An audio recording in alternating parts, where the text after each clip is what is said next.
ప్రతి ఉదయం ఒక క్రొత్త ప్రారంభం. లోకపు గోళ మొదలయ్యే ముందే దేవునితో మాట్లాడండి.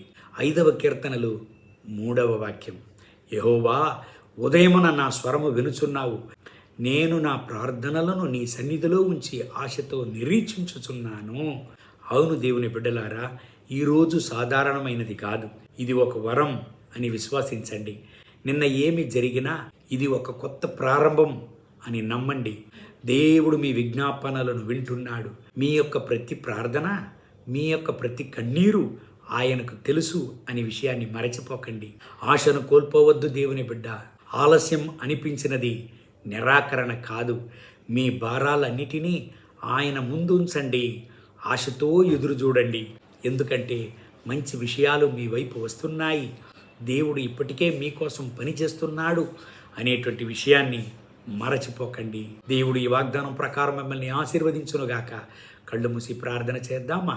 మహోన్నతమైన ప్రభువా, నాతో ఏకీభవించి ప్రార్థన చేసి ఈ దేవుని బిడ్డల కొరకు ప్రార్థన చేస్తున్నాను. వీళ్ళను ఆశీర్వదించండి నా రాజా. వీళ్ళ ప్రార్థనలకు జవాబివ్వండి. వీళ్ళ కన్నీటిని తొడవండి. వీళ్ళ బాధలు, వీళ్ళ వేదనలు యేసయ్యా ఈరోజే మారిపోవునుగాక.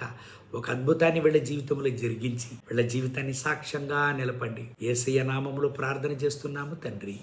ఆమేన్, ఆమేన్.